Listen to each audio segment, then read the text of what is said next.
ابھی جدائی کے لمحے اور باقی تھے۔ حضرت سلمان فارسی رضی اللہ تعالیٰ عنہ فرماتے مدینے کے قریب لے جا کے ام القریٰ ایک بستی تھی، انہوں نے میرے ساتھ دھوکہ کیا، جو لے جانے والے تھے وہ یہودی تھے، انہیں مجھے وہاں جا کے بیچ دیا۔ میں شہزادہ ناز و نام میں پلا، وہ مجھے مارتے، مجھ سے کام لیتے، کہتے میں وہاں کئی سال رہا اور کہتا یا اللہ میں مار کھانے کو تیار ہوں پر مدینہ تو آ جائے گا، حضور کا شہر تو نصیب ہو جائے گا۔ حضرت جناب سلمان فارسی کہتے ہیں اس یہودی کا چچا بیٹا، اس کا چچا زاد بھائی، اس کا کزن بنو قریظہ یہودیوں کے محلے سے آیا، مجھے اس نے کام کاج کرتے دیکھا، کھیتی باڑی کرتے دیکھا تو کہنے لگا توجہ ہے آپ کی، جاگ رہے ہیں آپ لوگ، میری بات کی سمجھ آ رہی ہے؟ کہتے ہیں کہنے لگا غلام بیچو گے؟ مجھے دے دو۔ کہتے ہیں اس نے کہا کہ 4 دینار نفع دے تو لینے۔ کہتے ہیں اس نے 4 دینار نفع لیا اور مجھے باندھ لیا اونٹ کی پشت پہ، ہاتھ میرے باندھ لیے، پیر باندھ لیے، میں رونے لگا، میں تڑپنے لگا۔ کہتے ہیں اچانک بنو قریظہ مدینے کا ایک محلہ تھا، یہاں یہودی رہتے تھے، کہتے ہیں وہاں کا وہ رہنے والا شخص، اچانک میری آنکھ کھلی تو ٹھنڈی ٹھنڈی ہوائیں، اچانک میں نے آنکھیں کھولی تو کھجوروں کے لمبے چوڑے درخت، فرمایا میں نے دیکھا تو پہاڑیاں بھی معطر معطر سی، فضائیں بھی کرم کرم والی، عطا ہی عطا۔ کہتے ہیں 2 آنسو گرے اور میں ہنس پڑا، آنکھوں میں آنسو، لبوں پہ مسکراہٹ۔ حضرت سلمان فارسی رضی اللہ تعالیٰ عنہ کہتے ہیں میں کہنے لگا تجھے کیا ہوا؟ سارے رستے تو بہت تھا، اب کیا ہوا؟ میں نے کہا میری تھکاوٹیں اتر گئی ہیں، میری ریاضتوں کا ثواب مل گیا، میری عبادتوں کا اجر وَلَهُمْ أَجْرُهُمْ إِن تَرَكْتُهُمْ وَلَا خَوْفٌ عَلَيْهِمْ وَلَا هُمْ يَحْزَنُونَ، مجھے گوہر مراد مل گیا۔ کہتے ہیں اس نے مجھے وہاں رکھا، کام کاج کرانے لگا، وقت گزرتا گیا۔ ایک دن کھجوروں اوپر چڑھ کے میں کھجوریں توڑ رہا تھا، مست تھا، تھوڑی تھوڑی عربی میں نے سیکھ لی، ہلکی پھلکی باتیں سمجھنے لگا، جواب دینے لگا، فارسی نسل تھا۔ کہتے ہیں میں کھجوریں توڑ رہا تھا، میرے مالک کا بھائی دوڑا دوڑا آیا، توجہ ہے آپ کی، آیا آگے کہنے لگا بھائی پتہ تجھے کیا ہوا؟ پتہ؟ کہتے میں نے کوئی توجہ نہیں دی، یہ روز ایسی باتیں، پتہ تانا خبر کیا ہے؟ کیا ہوا؟ کہنے لگے وہ جس نے دعویٰ کیا تھا نا نبوت کا وہ مدینے آ گیا ہے، وہ جنہوں نے دعویٰ کیا تھا نا نبوت کا وہ مدینے آ گئے ہیں۔ حضرت سلمان فارسی کہتے ہیں جو کھجوریں میں توڑ رہا تھا وہ میرے ہاتھ سے گر گئی، یوں لگا کہ جیسے کسی نے آ کے نہ کسی نے آ کے کہا ہو کہ چل تجھے حضور نے بلایا ہے۔ فرماتے میرے ہاتھ کاٹنے لگے، وہ کہنے لگا کدھر ہے میں؟ کہنے لگا وہ وادی قباء ہے نا، آج بھی جا کے کوئی دیکھے قباء کا ماحول، آج بھی جا کے کوئی دیکھے قباء کا ماحول، طلع البدر علینا کی صدا آتی ہے، طلع البدر علینا کی صدا، کہ ہم ہیں بچیاں نجار کے، وہ ننھی بچیاں جو بیٹھ کر وہاں دف بجاتی تھی، رسول پاک کی جانب اشارے کر کے گاتی تھی کہ ہم ہیں بچیاں نجار کے عالی گھرانے کی، خوشی ہے آمنہ کے لال کے تشریف لانے، ہم ہیں بچیاں نجار کے عالی گھرانے کی، خوشی ہے آمنہ کے لال کے تشریف لانے کی۔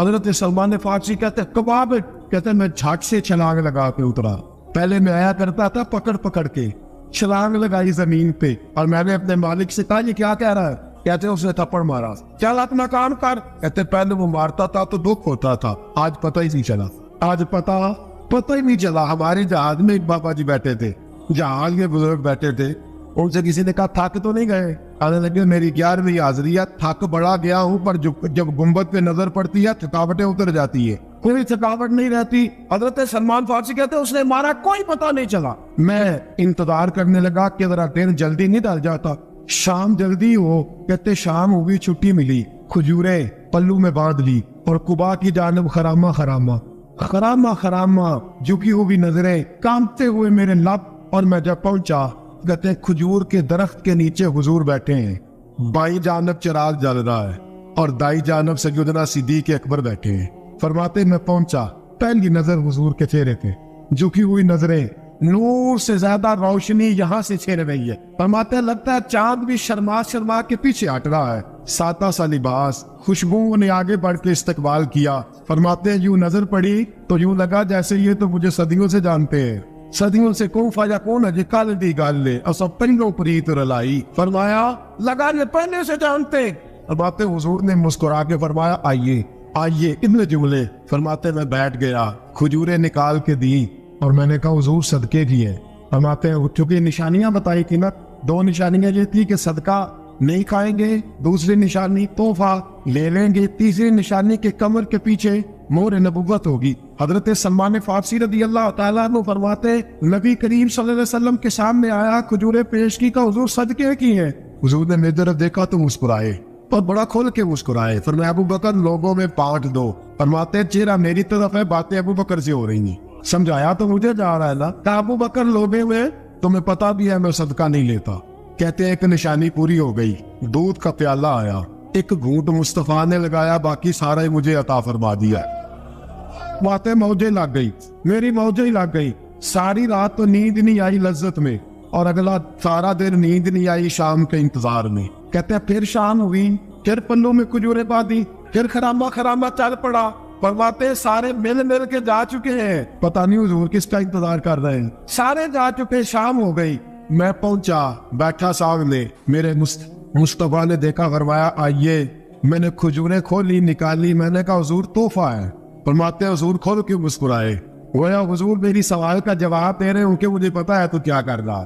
کھول کے مسکرائے, کھجور نکالی, کھائی, دوسری بھی کھائی, تیسری بھی کھائی. فرماتے مجھے یاد نہیں 10 کھائی کہ 11 کھائی. میرا لایا تحفہ حضور نے استعمال فرمایا. فرماتے میرا جی نہ کرے آنے کو, دل نہ کرے, لیکن مجبوری تھی, غلام تھا, لوٹ آیا واپس. اگلے دن حضور آ گئے جہاں آج مسجد نبوی ہے, جنت البقیع جہاں قبرستان ہے, وہاں حضور بیٹھتے. فرماتے میں شام کو چلا تو دل میں خیال آیا مہر نبوت کیسے دیکھوں گا. 2 نشانیاں تو پوری ہو گئی, تیسری کیا ہے؟ سارے بولے. فرماتے ہیں وہ ہے 2 کندھوں کے درمیان, کیسے جرأت کروں گا کہ حضور دکھائیں, کیسے کہوں گا کہ سوریا مہر دیکھنی ہے. کہتے پھر دعائیں کرنے لگا دل ہی دل میں, یا اللہ ہوا چلا دے, دل ہی دل میں نا ہوا چلا دے مولا, اور حضور کی قمیض مبارک ہٹ جائے میں مہر دیکھ لوں. کبھی دل میں خیال آیا کوئی صحابی آ کے کہے حضور کمر کو ہاتھ لگانے کو دل کرتا ہے. کبھی خیال آیا کہ حضور خارج کرنے کے لیے ذرا دستے مبارک پیچھے کرے, کوئی تو بات بنے. فرماتے سارے رستے میں منصوبہ بندی کرتے آیا, لیکن کیا خبر تھی مجھے کہ ساری باتیں تو مصطفیٰ کے پاس پہلے سے موجود ہوتی ہیں. فرماتے ہیں میں گیا, توجہ ہے ساتھیوں, کہتے میں گیا حضور کے سامنے بیٹھنے لگا. حضور نے فرمایا سلمان پیچھے آ, یہ تیری جگہ نہیں, تو پیچھے آ. فرماتے میں وہاں سے اٹھا, پیچھے گیا. جیسے ہی میں پیچھے گیا حضور نے قمیض پکڑی, مہر نبوت اٹھائی, میں نے کھول کے دیکھا, کھول کے چوما, کھول کے پیار کیا. پھر حضور نے بازو تھاما, فرمایا بس بھی کر. فرمایا نبی کریم کے قدموں میں سر رکھا اور میں پھوٹ کے رویا. میں نے کہا سونیا میری حیات کا افسانہ پوچھنے والوں, کہیں سے یہ قصہ پڑا ہوا جائے گا. سونیا میں اصفہان سے چلا تو شام آیا, آقا میں شام سے چلا تو موصل پہنچا, موصل سے نصیبان آیا, وہاں سے میں تموریہ آیا. حضور پھر میں بکا, میں نے کسی کے جانوروں کو چارہ ڈالا, کسی کے گھر میں صفائی کری, کسی کے جوتے صاف کیے, کسی کے کپڑے دھوئے. بیک کے آیا ہوں, بیک کے پہنچا ہوں, مجھے جم کے قدم چومنے دے. حضور مجھے آج جی بھر کے زیارتیں کرنے دے. فرماتے حضور نے اٹھایا, اور جب میرے رسول نے میرا ماتھا چوما, حضور نے جب میری پیشانی پہ بوسہ دیا, تو فرماتے ہیں پھر میں نے پڑھا کلمہ لا الہ الا اللہ محمد رسول اللہ صلی اللہ. فرماتا پھر میں جانوں, اور حضور لوگوں کی چیخیں نکل گئیں, لوگ رو پڑے. ایک بزرگ اٹھے, کہنے لگے عمر جب سے سلمان آیا ہے یتیم بچیوں نے کہنا شروع کر دیا ہے کوئی ہمیں یتیم نہ کہے. جب سے سلمان آیا ہے بھوکوں نے کہنا شروع کر دیا ہے کوئی ہمیں بھوکا نہ کہے. جب سے سلمان آیا ہے بے آسرا لوگوں نے کہنا شروع کر دیا ہے اب ہمارے پاس بہت بڑا آسرا ہے. جب سے سلمان آیا ہے بے گھروں کو گھر مل گئے ہیں. کہا وہ لاچار بیمار جن کے قریب کوئی نہیں جاتا تھا سلمان انہیں پاس بٹھا لیتا ہے. خدا را ہمارا گورنر نہ بدلیے گا. حضرت سلمان فارسی کھڑے ہو گئے, کہنے لگے میں بوڑھا ہو گیا ہوں, اب میرے اندر طاقتیں نہیں رہی. خدا را کبھی ایسا ہوا ہے کوئی حکمران جائے تو لوگ روئے؟ رو کے لوگوں نے کہا خدا را ہمارا گورنر نہ بدلا جائے. حضرت عثمان نے کہا مجھے معاف کر دو, میں ایسے آدمی کا نام پیش کرتا ہوں جو مجھ سے بھی بہتر ہے. کون؟ کہا میں حضرت سعد بن ابی وقاص کا نام گورنر کے لیے پیش کرتا ہوں. حضرت اب وہ لوگ پتہ کیا کہنے لگے، مدائن کے کہنے لگے جی بالکل ٹھیک ہے، ہمیں وہ گورنر منظور ہے، پر ہماری ایک شرط ہے، ہم ان کی گورنری تب قبول کریں گے جب آپ مستقل رہائش مدائن میں رکھیں گے، ہم آپ کو یہاں رہنے نہیں دیں گے، آپ کو وہیں رہنا پڑے گا۔ اتنی محبتیں، اتنا پیار۔ حضرت سلمان نے کہا نہیں، میں تو آخری وقت مصطفیٰ کے مدینے میں گزاروں گا، میں تو حضور کے شہر مقدس میں اپنا وقت گزاروں گا، میں نہیں جاؤں گا۔ وہ لوگ اتنا روئے کہ حضرت فاروق اعظم بھی رو پڑے۔ فرمایا اے سلمان آپ واپس چلے جائیں، ان لوگوں کا خلوص آپ کی محبت سے بہت زیادہ ہے، آپ جائیے۔ حضرت سلمان فارسی مدائن آ گئے، جناب سعد بن ابی وقاص رضی اللہ تعالیٰ عنہ گورنر بن گئے۔ 3 لوگوں کے ساتھ ہمیشہ تھا، حضرت ابو درداء تو وصال کر گئے، 3 لوگوں سے یارانہ رہا، ایک حضرت عبداللہ بن سلام سے، ایک حضرت سعد بن ابی وقاص سے جو کہ وہ پاس تھے، اور تیسرا اکثر ٹائم نکال کے مدینے جاتے تھے۔ کس لیے آئے ہو؟ کہا ایک تو روضہ رسول کی زیارت کرنے آیا ہوں، اور دوسرا میں امام حسن سے ملنے آیا ہوں۔ ساری زندگی نبی پاک کے نواسوں کے پاس آتے، بات کوئی نہ کرتے، ذکر کوئی نہ کرتے، حضور کے شہزادوں کے پاس آتے، امام حسن سے ہاتھ ملاتے، امام حسن کا چہرہ دیکھتے رہتے، آنسو بہاتے رہتے، کتنی دیر کھڑے رہتے، امام حسن کی زیارت کرتے، واپس چلے جاتے۔ جب بوڑھے ہو گئے، زیادہ کمزوری آئی، تو حضرت سعد بن ابی وقاص کو پیغام دیا، کہا کسی طریقے مدینے پیغام بھیجیے اور امام حسن سے کہیے میں آپ کے نانا کا نوکر ہوں، طاقت نہیں رہی اب چل کے مدینے آ سکوں، عمر مجھے پابند کر گئے تھے کہ میں نے، حضرت عثمان کا دور آ گیا کہ میں نے اب مدائن میں وقت گزارنا ہے، اگر ہو سکے تو آخری بار ایک بار مجھے آ کے مل تو جائے۔ امام حسن آتے ہیں تو مجھے لگتا ہے جلوہ مصطفیٰ کی زیارت ہو گئی ہے۔ حضرت سعد بن ابی وقاص نے پیغام بھیجا، امام حسن وہاں سے چلے، مدائن آئے۔ جیسے ہی امام حسن دروازے سے داخل ہوئے، بوڑھے حضرت سلمان فارسی، بوڑھے، نکاحت اتنی کہ اٹھا نہیں جاتا، امام حسن آئے تو حضرت سلمان فارسی نے رونا شروع کر دیا، تڑپنا شروع کر دیا، اٹھنا چاہا تو بستر پہ گر گئے۔ امام حسن قریب آئے، چارپائی پہ بیٹھے، حضرت سیدنا سلمان فارسی رضی اللہ تعالیٰ عنہ کہنے لگے حضور میں بڑا پریشان ہوں، میرے لیے دعا کرے۔ امام حسن کہنے لگے میں جوان ہوں، آپ بوڑھے ہیں، دعا آپ کو کرنی چاہیے۔ کہا نہیں، آپ سے دعا اس لیے کر رہا ہوں کہ آپ کے نانا سے جو وعدے کیے تھے میں پورے نہیں کر سکا، آپ دعا کریں کہ میں حضور کی بارگاہ میں جاؤں تو مجھے شرمندگی نہ اٹھانی پڑے۔ حضرت سلمان فارسی رضی اللہ تعالیٰ عنہ سے امام حسن کہنے لگے وعدہ کیا کیا تھا، کیا نہیں پورا کر سکے؟ عرض کی حضور نبی کریم نے فرمایا تھا اتنا مال پاس رکھنا جتنا مسافر کے پاس ہوتا ہے، یہ حضور نے مجھ سے کہا تھا، میں وعدہ پورا نہیں کر سکا، دیکھیے میرے گھر میں کتنا مال ہے، کتنا سرمایہ ہے۔ امام حسن کہتا ہے میں نے مال دیکھا تو 1 مٹکا پانی پینے کا، 2 پیالے پانی پینے کے، 1 مشکیزہ، 1 چٹائی وہ بھی ٹوٹی ہوئی۔ فرماتے ہیں میں نے کل مال کا حساب لگایا تو میں نے کہا حضور یہ تو 15 دینار سے زیادہ نہیں بنے گا، رو کیوں رہے ہیں؟ کہنے لگا امام حسن سے عجیب جملے ہیں، عجیب جملے ہیں۔ کہنے لگے طبقات ابن سعد میں، کہنے لگے اچھا اگر قیامت کے دن رسول پاک نے میری سرزنش فرمائی اور اگر نبی پاک صلی اللہ علیہ وسلم ناراض ہوئے تو اے سیدہ فاطمہ کے شہزادے آپ سفارش تو کریں گے نا میری، آپ میری سفارش تو کریں گے حضور کی بارگاہ میں؟ حضرت سعد بن ابی وقاص بھی آئے، رونا شروع ہو گئے، کہا ہاں مجھے امید ہے کہ آپ کی سرزنش نہیں ہوگی، آپ کو بغیر حساب کتاب جنت ملے گی۔ حضرت سلمان فارسی رضی اللہ تعالیٰ عنہ نے وصیت فرمائی، توجہ ہے آپ کی؟ لوگ کہتے ہیں تم نے آج یہ عشق کے ترانے ڈھونڈ لیے ہیں، پتہ نہیں کہاں سے لے آئے ہو۔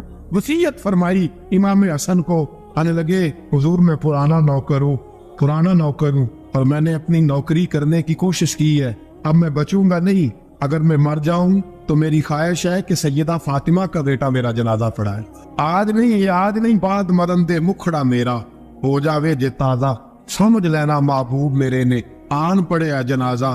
امام حسن نے جنازہ پڑھایا اور حضرت سعد بن ابی وقاص رضی اللہ تعالیٰ عنہ ان کے قریب گئے، کہنے لگے جاتے جاتے کو نصیحت ہی کر جائے، تو فرمایا 3 چیزوں کا خیال رکھنا، ایک روایت میں 4 ہے، 3 کا خیال رکھنا، یا تو جہاد کے رستے میں انتقال کر جانا، یا جہاد کے رستے میں انتقال کر جانا، یا حج اور عمرے کے رستے میں مر جانا، یہ نہ ہو سکے تو قرآن سیکھتے سکھاتے دنیا سے رخصت ہو جانا۔ فرمایا یا جہاد کے رستے میں جانا، حضرت سلمان فارسی وصیت کر رہے، یہ وصیت یاد رکھیے گا، یا جہاد کے راستے میں انتقال کرنا یا حج اور عمرے کے راستے میں، یہ نہ ہو سکے تو قرآن سیکھتے سکھاتے جانا، امید ہے اللہ بے حساب و کتاب جنت عطا فرما دے گا۔ یہ وصیت فرمائی۔ جناب سلمان فارسی رضی اللہ تعالیٰ عنہ وصال کر گئے۔ عجیب سناٹا ہے، مدینے سے نور کی جماعت آ رہی ہے جنازہ پڑھنے، نور کی جماعت آ رہی ہے، نور کی۔ حضرت عثمان غنی خود چل کے جنازے میں شریک ہوئے، اور صحابہ کہتے ہیں سفید داڑھی حضرت عثمان کی، امام حسن کے پیچھے نماز جنازہ پڑھا، اور پڑھ کے پھر ان کی میت کے قریب حضرت عثمان غنی گئے۔ پہلے تو صبر کا پہاڑ تھے، اور جب قریب گئے اور جا کر کے ماتھا چوما، اور پھر جب سیدنا عثمان غنی اٹھے تو مقدس داڑھی سے آنسو گرنے لگے، کہنے لگے سلمان میں نے اپنی آنکھوں سے مصطفیٰ کو تیرا ماتھا چومتے دیکھا ہے، سلمان میں نے اپنی آنکھوں سے حضور کو تجھ سے پیار کرتے دیکھا ہے۔ فرمایا لوگوں آج سلمان رخصت نہیں ہوا، ہم سے علم رخصت ہوا ہے، حکمت رخصت ہوئی ہے، حضور کا محبوب رخصت ہوا ہے۔ حضرت سلمان فارسی رضی اللہ تعالیٰ عنہ کا وصال کے بعد ایک دن وصال سے پہلے حضرت عبداللہ ابن سلام سے کہنے لگے جو ہم دو دوستوں میں سے پہلے جائے گا واپس آ کے حال بتائے گا۔ حضرت عبداللہ ابن سلام کہنے لگے واپسی کی اجازت ملے گی؟ کہا ہاں، جو اللہ کے نافرمان ہوں گے ان کی روحیں قید ہوں گی، جو اللہ کے فرما بردار ہوں گے جہاں چاہیں گے جائے آئیں گے۔ حضرت سلمان فارسی وصال کر گئے، جناب عبداللہ ابن سلام کو ملے، فرمایا بتائیے خدا نے آپ کے ساتھ کیا سلوک کیا؟ تو حضرت سلمان فارسی کہنے لگے رب نے فرمایا فرشتوں سلمان سے حساب نہ پوچھ لینا، فرشتوں سلمان سے حساب نہ پوچھ لینا، اس لیے کہ سلمان فارسی رضی اللہ تعالیٰ عنہ کا عالم یہ ہے کہ ان کے دل نے ہمیشہ میری ذات پہ بھروسہ کیا، ہمیشہ میرے اوپر بھروسہ کر کے رکھا ہے، لہٰذا مجھ سے کوئی حساب نہیں لیا گیا اور بغیر حساب کتاب میری بخشش کر دی گئی۔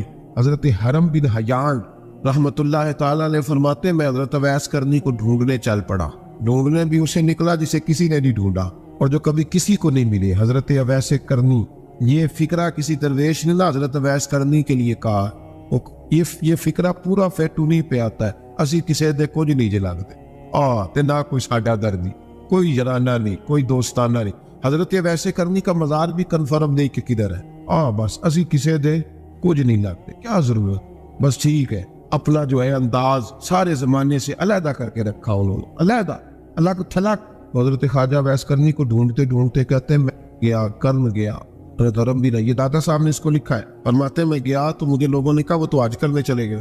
کہتے جب میں مکے گیا تو میں نے لوگوں سے پوچھا اویس کرنی آئے تھے، کہنے لگے ہم تو نہیں جانتے۔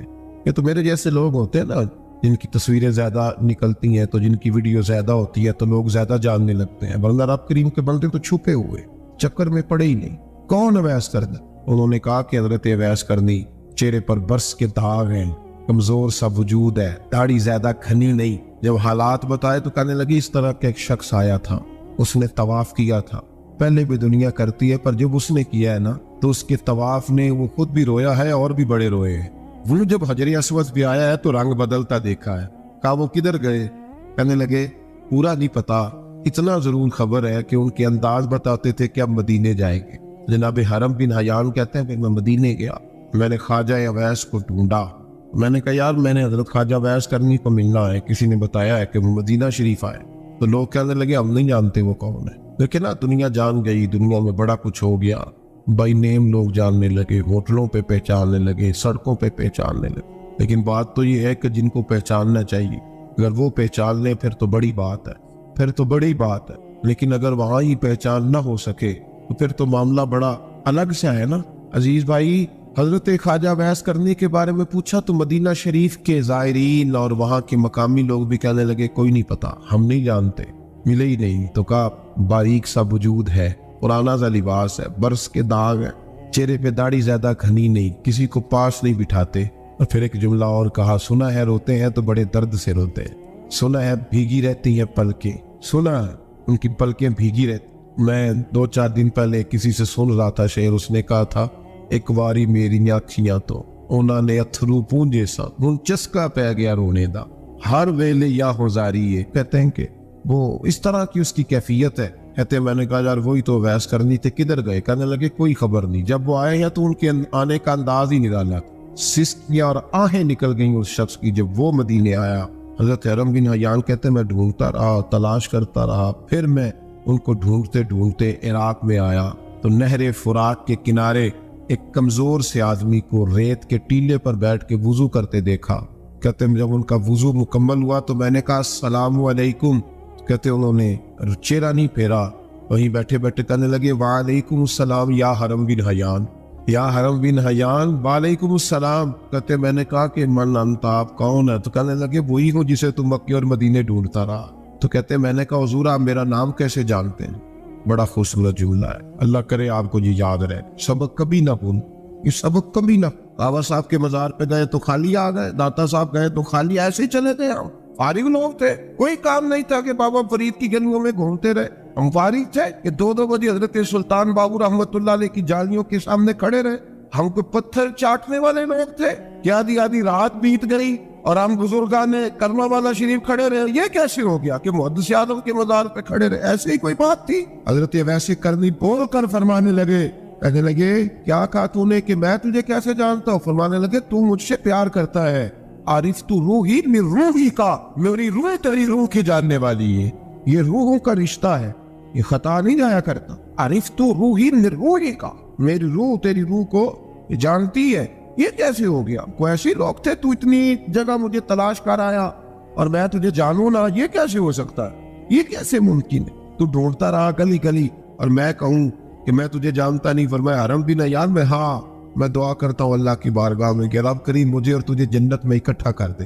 کہتے ہیں جب انہوں نے یہ دعا کی تو وہ چل پڑے۔ میں نے کہا حضور کہاں جا رہے ہیں؟ فرمانے لگے میرا پیچھا نہ کرنا، میں کسی اور منزل کا مسافر ہوں، اور جس رستے میں چل رہا ہوں نا ان منزلوں پہ ساتھ نہیں کسی کو لیا جاتا، یہ میری اپنی ذاتی منزل ہے، اس پہ پاؤں پہ چھالے ذرا سخت ہوتے ہیں، ہر آدمی کا کام نہیں یہاں چلنا، تو مجھے تنہا رہنے دے اور مجھے اپنی مرضی سے چلنے دے۔ کہتے میں نے منت کی تو کہنے لگی بس انہیں جدوجہد بڑی کی تھی تو تیرے ساتھ ملاقات کر لی، تجھے پہچان لیا، تیرے ساتھ بات کر لی، ورنہ میں کہہ چکا ہوں اسی کسے دے کچھ نہیں لگ دے۔ اسی لیے میں نے حضرت غالباً امام شورانی رحمت اللہ علیہ کے حوالے سے پڑھا ہے کہ قیامت کے دن جب حضرت ویسے کرنی جنت میں جائیں گے تو ممکن ہے اس وقت بھی لوگوں کو دیدار نہ کرایا جائے، بلکہ امام شورانی کہتے ہیں اللہ 70,000 فرشتے ان کی شکل کے پیدا فرمائے گا اور ان کے جھرمٹ کے اندر چھپا کے انہیں جنت میں داخل کرے گا۔ ملاقات کس سے ہوگی؟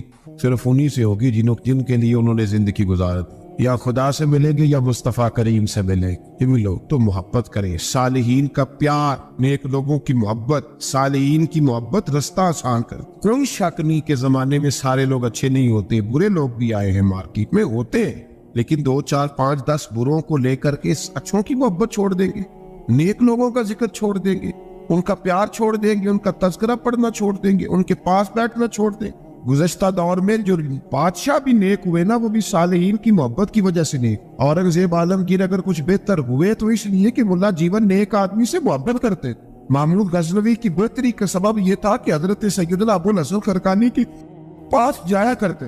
صالحین کی محبت نے بادشاہوں کے رخ بدلے، بادشاہوں ان لوگوں کو پیار تھا تو حالات جہانگیر بادشاہ جایا کرتا تھا خواجہ اجمیر کے آستانے پر۔ لوگ کہتے ہیں کہ بڑے سخت دنوں میں بھی ہم اس کی آنکھوں میں آنسو دیکھا کرتے، درد والی جگہ پہ جاتے تھے نا لوگ تو درد مند ہو جاتے۔ اس لیے صالحین کا پیار کبھی نہ چھوڑے، کبھی نہ چھوڑے۔ میرے بھائی کپڑوں پہ مٹی پڑ جائے نا تو کپڑے دھوئے جاتے ہیں، اتار کے پھینکے نہیں چاہتے، چیزیں غلط ہو جائیں تو گرد جاڑی جاتی ہے۔ اس نظام کو چھوڑا، صالحین کا پیار کبھی نہ چھوڑنا، کبھی نہ چھوڑ۔ رب کریم کے بندوں کی محبت اللہ تبارک و تعالیٰ کے قریب کرے گی آپ کو، اللہ کے بندوں کی محبت آپ کے اندر جلوے پیدا کر، اور اگر آپ ان کو پڑھیں گے۔ میں جب پاک پتن شریف جاتا ہوں یا کسی مزار پر میں کھڑا ہوتا ہوں تو وہ جو حالات پڑے ہوتے ہیں ان بزرگوں کے وہ سامنے آتے ہیں کہ یہاں خواجہ نظام الدین محبوب الہی تشریف لائے۔ لیکن اگر کوئی بندہ سوچے تو ہو سکتا ہے کہ اس کا کلیجہ پھٹنے کو آئے جب خواجہ نظام الدین صاحب کہتے ہیں کہ جب